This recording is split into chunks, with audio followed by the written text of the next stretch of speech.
Hello friends, welcome again.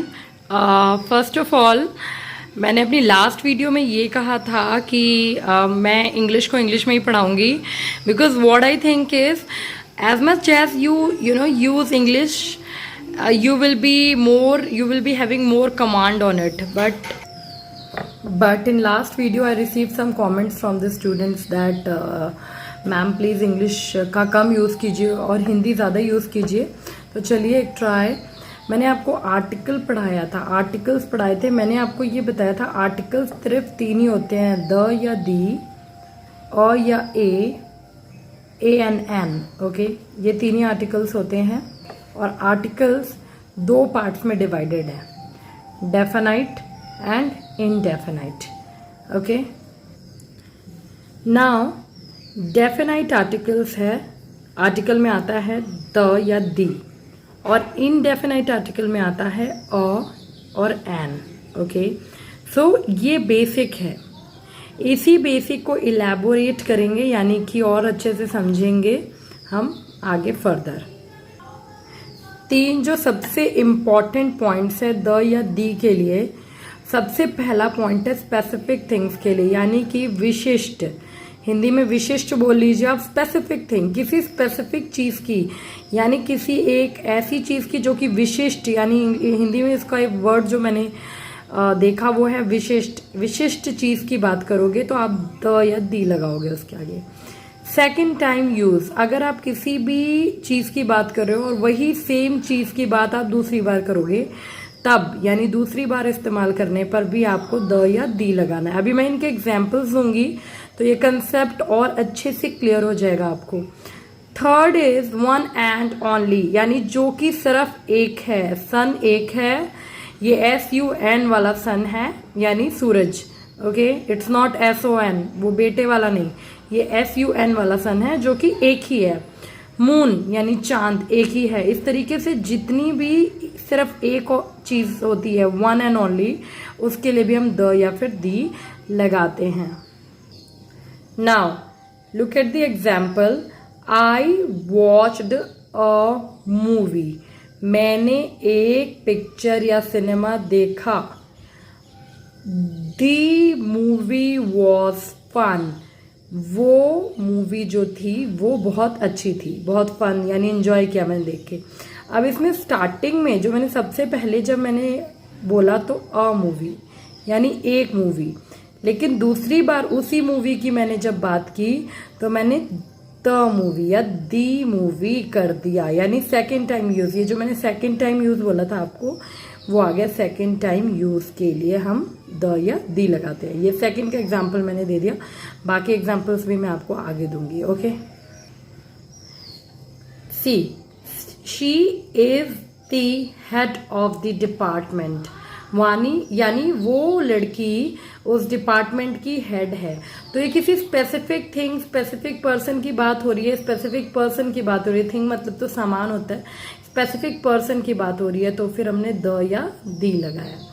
Next देखिए, the sun या the sun, the moon, the sky. Sun एक ही है, मून एक ही है और स्काई यानी आकाश एक ही है, तो इनके स्पेसिफिक के लिए भी हमने द या दी लगाया। आई होप कि अब तीनों पॉइंट्स जो है वो आपको क्लियर होंगे।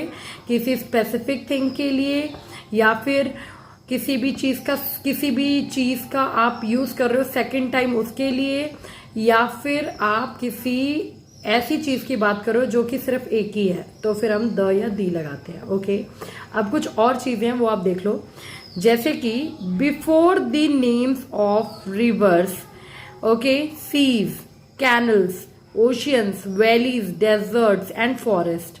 इन ये जितनी भी चीजें यहां लिखी हुई हैं, इनके नामों से पहले भी द या दी आता है।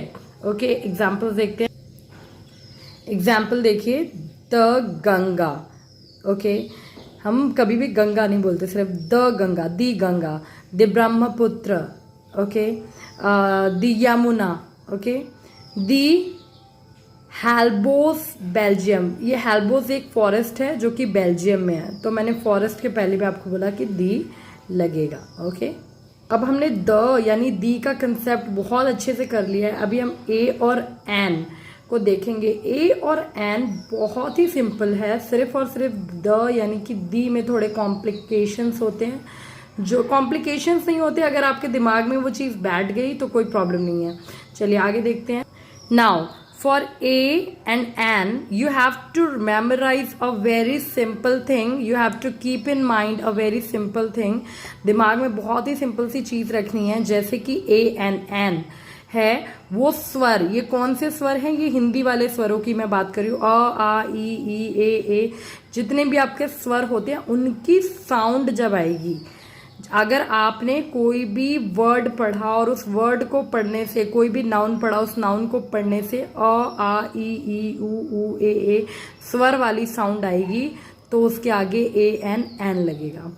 और अ व्यंजन के आगे लगता है, जैसे कि क, ख, ग, घ, जितने भी आपके व्यंजन है, च, छ, ज, ट, ठ, ड, ओके, उसकी साउंड जब आएगी तो आपने अ यानी ए लगाना है। ओके, एग्जाम्पल ये देखो आप, एलिफेंट, ए की साउंड आ रही है। ए क्या है? ए एक स्वर है, और जब ए की साउंड आएगी यानी कि स्वर की साउंड आएगी तो मैंने आपको बोला ए एन लगेगा। ओके, ट्री, ट्री, ट की साउंड आ रही है। ट एक व्यंजन है, और जब व्यंजन होगा तो उसके आगे ए यानी कि अ लगेगा। तो this is very very simple, very very simple. Okay, so this is completed. I hope you liked this articles. If you have any doubt, please write in the comment box. I will surely reply you. आप comment box में अपने doubts लिख दीजिए और मैं surely आपको उसका reply ज़रूर दूंगी और उस question को आपके मैं answer करूंगी। Thank you so much. Please like and subscribe the channel and stay connected for upcoming videos which is gonna be more interesting, जिसमें मैं ज़्यादा हिंदी वाले जितने भी स्टूडेंट्स हैं उनके लिए हिंदी का ज़्यादा यूज़ करूँगी। इंग्लिश को हिंदी में पढ़ाना is quite it's quite you can say a different method. English को इंग्लिश में ही पढ़ें, मेरा ये मानना है, मेरी ये पर्सनल राय है कि इंग्लिश को इंग्लिश में ही पढ़ना चाहिए। लेकिन मैंने कमेंट्स पढ़े पिछले वीडियो में, इसलिए मैं इंग्लिश को हिंदी में कन्वर्ट करके आपको ज़रूर पढ़ाऊँगी। Thank you so much. Please like and subscribe the channel. Thank you.